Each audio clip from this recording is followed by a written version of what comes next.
ਉੱਥੇ ਦਾ ਐਸਾ ਮੌਜਜ਼ਾ ਜਿਹੜਾ ਤੁਸੀਂ ਆਪਣੀ ਅੱਖੀ ਦੇਖਿਆ ਹੋਵੇ। अच्छा एक ये भी मॉइस्चर से कम नहीं है, मेरे ना स्किन पे एलर्जी टाइप हो गई थी, फुलबेरी टाइप होती है। अच्छा। मेरे स्किन पे सारी हो गई थी, आई थिंक गर्मी की वजह से हो गई थी या क्या थी मुझे नहीं पता था, और वो बड़ा मेरे यानी कि जलन होती थी। मैंने वहाँ पे मेडिसिन भी खाई, क्रीम भी यूज की, लेकिन मेरे उस्ताद थे, मैं पाकिस्तान से छुट्टी काट के वापस गया था और रात का टाइम था, मेरी सी शिफ्ट थी।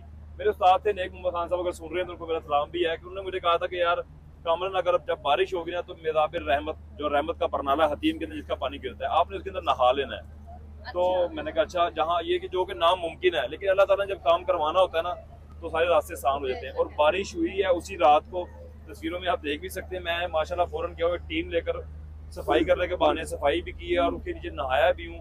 और जब बाहर निकला हूँ, लोगों का एक झुरमुट खड़ा हुआ था जो कि मेरे कपड़ा न छोड़ रहे थे, मेरी टोपी, मेरी पैंट, कि ये कतरा में मिल जाए, कि और मुझे चूम रहे थे कि यार तू कितना खुश नसीब है कि तू नहा कर आया है। तो ये कदर वाले कदर जानते हैं, आम बंदों की इन बातों की समझ नहीं आती, ना आएगी। तो नहा के आया था, विद इन 1 वीक मेरी सारी एलर्जी, वो फुलबेरी टाइप सब खत्म हो चुकी थी अल्हम्दुलिल्लाह। तो इससे बड़ा मौजूदा मेरे लिए क्या होगा, वैसे तो बेशुमार मौजूदे, वो जगह ही मौजूदों वाली है, फरिश्ते तो आप करते हैं वहाँ पे, उतरते हैं आसमान से, तो इससे बड़ी बात क्या होगी।